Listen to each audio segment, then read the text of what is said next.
सुरुवातीच्या काळापासून मेहरबानी केलेली आहे, भरभरून दिलेलं आहे, त्याच्या बाबतीमध्ये हे सगळं जपून केलं पाहिजे. त्या बाबतीत मी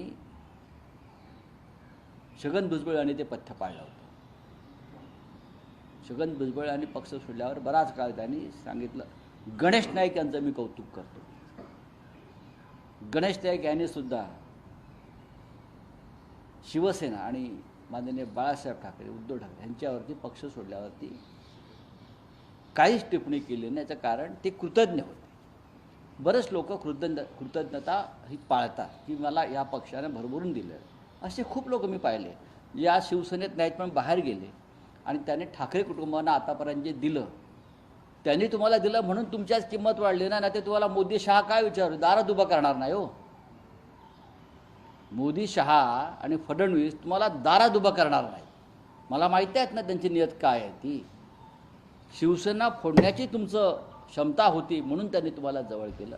तुमच्यामध्ये फार मोठं कर्तबगारी का तुम्ही महाराष्ट्रासाठी, देशासाठी फार मोठं सामाजिक राष्ट्रीय कार्य केलं म्हणून तुम्हाला त्यांनी आश्रय दिला नाही. तुम्ही त्यांचे आश्रित आहात.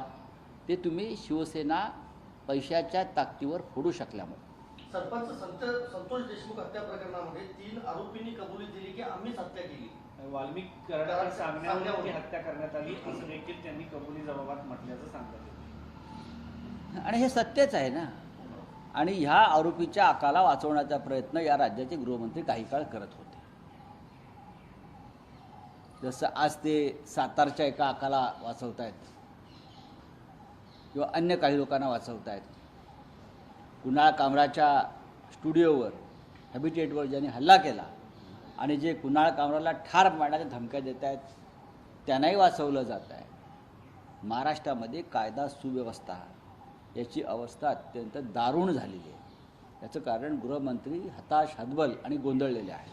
सर, मनोहर भिडे आहेत ते म्हणाले की छत्रपती संभाजीराजे छत्रपती यांनी जी काल दिल्लीत पत्रकार परिषद घेतली त्याची भूमिका चुकली आहे आणि वाघ्या पुत्राचे पुरावे आहेत असा त्या मनोहर भिडेंनी दावा केलेला आहे. आता मनोहर भिडे आणि छत्रपती संभाजी यांनी एकत्र बसून तो मामला पुढे न्यावा. महाराष्ट्राला त्यात ओढू नये. महाराष्ट्राला त्यात ओढू नये. छत्रपती शिवाजी महाराज ह्यांच्याबरोबरचे सगळेच जे मावळे होते,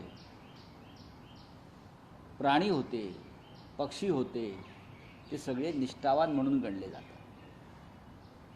इतिहासामध्ये काही दाखले, काही संदर्भ असतात. ते इतक्या वर्षानंतर ते त्याचं खोदकाम करणं कोणी असेल तितकंसं योग्य नाही असं मला वाटतं. लोकांनी काही संदर्भ स्वीकारलेले असतात, भावनिकदृष्ट्या स्वीकारलेले असतात. जरी त्याला ऐतिहासिक पुरावे कदाचित नसतील पण भावनिकदृष्ट्या ते स्वीकारलेले आहेत. त्याच्यामुळे आता ज्येष्ठ इतिहासतज्ञ बखरकार मनोहर भिडे हो, त्यांना फार मोठे इतिहासकार आहेत. कारण ते आणि आमचे माननीय छत्रपती संभाजीराजांचा मुद्दा आहे. पण महाराष्ट्रामध्ये पुन्हा एकदा काहीतरी वाद होतील अशा प्रकारची भूमिका कोणत्याही शहाण्या नेत्यानं घेऊ नये या मताचे आम्ही आहोत. महाराणी ताराबाईची समाधी अत्यंत वाईट स्थितीत आहे. छत्रपती संभाजीराजे मात्र इकडच्या प्रश्नावरती बोलतात. त्या समाधीवरती अगोदर तिथे एक स्मारक उभं राहायला हवं अशी मागणी आता होताना पाहायला मिळते. तारा राणीनं औरंगजेबाला झुंजवलं, बरोबर ना? झुंजवलं. आणि शौर्य काय आहे मराठ्यांचं ते तारा राणीनं दाखवलं. ज्या लोकांना औरंगजेबाची कबर उद्ध्वस्त करायची आहे त्यांनी तारा राणींच्या स्मारकाकडे एकदा नजर टाकावी आणि आपलं काय चुकतंय का हे पहा. राज ठाकरे ज्या वेळेला शिवसेनेत बाहेर पडले होते त्यावेळेला एकेकाळी बाळासाहेबांनी सांगितलं होतं माझा फोटो तुम्ही वापरू नका. पण आता मनसेचा गुढीपाडवा मेळावा होतोय, त्या मेळाव्याच्या पोस्टर्सवर बाळासाहेबांचा फोटो आहे, प्रबोधनकारांचाही आता फोटो आहे बऱ्याच काळानंतर. नाही, बरोबर आहे तुमचं म्हणणं. बाळासाहेब ठाकरेंना राष्ट्रपुरुषाचा दर्जा दिल्यामुळे त्यांना आता राष्ट्रपुरुषाचा दर्जा आहे. तसा ठराव मंजूर झाला आणि तशी मान्यता आहे. त्याच्यामुळे कायदेशीरदृष्ट्या माननीय बाळासाहेबांचा फोटो आता कोणी वापरू शकतो. म्हणून तर एकनाथ शिंदेचं फावलं ना. म्हणून तर त्यांचं फावलं कारण बाळासाहेबांना राष्ट्रपुरुषाचा दर्जा मिळालेला आहे. आणि महात्मा गांधी असतील किंवा हे सगळे प्रमुख टिळक असतील, नेहरू असतील, माननीय बाळासाहेब असतील, ते त्या राष्ट्रपुरुषांच्या यादीत आहेत. त्याच्यावर त्यांचा कोणाचा आता व्यक्तिगत हक्क असू शकत नाही, पक्षाचा हक्क असू शकत नाही. विधानसभेच्या विरोधी पक्ष नेत्यासंदर्भात अद्याप कोणताही निर्णय घेतला गेला नाही. होय, महान लोकशाहीवादी सरकार बसलेलं आहे. घटनाबाह्य सरकार एक चालू शकतं, घटनाबाह्य. पण घटनेनुसार आम्ही विरोधी पक्ष नेतेपद मागतोय ते आम्हाला देत नाही, कारण विरोधी पक्ष संख्येने कमी असला तरी त्याची भीती सरकारला वाटते. चलिए हो गया, चलिए. सर्वोच्च न्यायालयाने महाराष्ट्र आयाराम दयाराम मध्ये सर्वात पुढे सगळ्या राज्यांना मागे टाकले अशी टिप्पणी केली आहे. ही सर्वोच्च न्यायालयाने केलेली टिप्पणी आहे आणि गेल्या 3 वर्षामध्ये आयाराम गैरामांचं प्रकरण वाढलेलं आहे. हा नरेंद्र मोदी आणि त्यांच्या राजकारणाला दिलेली चपराक आहे.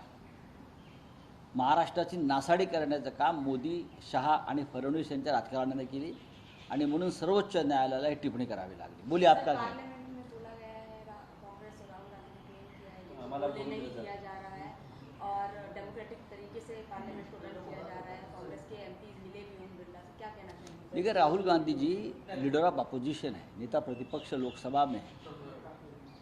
अगर राहुल गांधी जी विपक्ष के नेता ये बात बार बार बोल रहे कि हमें बोलने नहीं दिया जाता, हमारा आवाज़ दबाया जाता है, तो लोकतंत्र में लीडर ऑफ अपोजिशन की बात गंभीरता से लेनी चाहिए. चाहे राज्यसभा हो चाहे लोकसभा हो, वहाँ के जो ऊपर बैठने वाले चेयर पर जो प्रमुख नेता है वो सत्ताधारी पार्टी के प्रवक्ता के रूप में ज़्यादा काम करते हैं. ये होना नहीं चाहिए. अगर विपक्ष की आवाज़ ही नहीं होगी किसी सदन में तो लोकतंत्र नहीं बचेगा, लोकतंत्र की आवाज़ भी नहीं बचेगी. ये सबको समझना चाहिए. और आप लोग लोकतंत्र के चौकीदार हो, चाहे लोकसभा के प्रमुख या राज्यसभा के प्रमुख. तो राहुल गांधी जी की बात से हम सहमत हैं. कुणाल कामराला परदेशातनं फंडिंग झालं असा आरोप राहुल कनालनं केली. बघा, मला कोणाच्या फालतू प्रश्नांना उत्तरं देण्यासाठी मी इथे बसलेलो नाही, अजिबात नाही.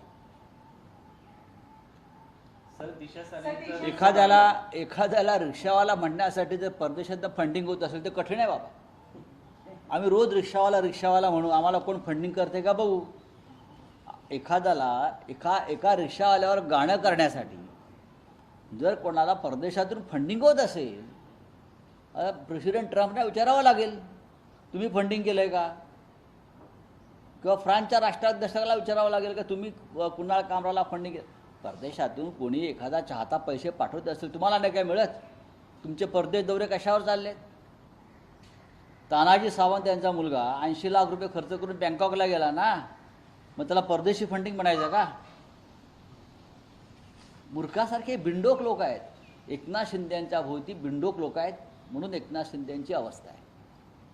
एकनाथ शिंदेंचा पक्षाला आम्ही बिंडोक सेना म्हणतो.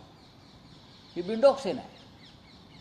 ही बिंडोक सेनेमुळेच गेल्या काही दिवसामध्ये जे अधपतन वाढलं आहे शिंदेंचं, त्याचं कारण त्यांच्या अवतीभोवतीचे बिंडोक लोक. दिशा सालियांचा पोस्टमॉर्टम रिपोर्ट आलाय, त्यामध्ये लैंगिक अत्याचार झालेला नाही हे स्पष्ट झालंय, फक्त मल्टिपल फ्रॅक्चरमुळे तिचा मृत्यू झालेला आहे. ठीक आहे, आता अशा प्रकारचा पोस्टमॉर्टम रिपोर्ट समोर आलेला आहे, तो प्रसिद्ध झालेला आहे.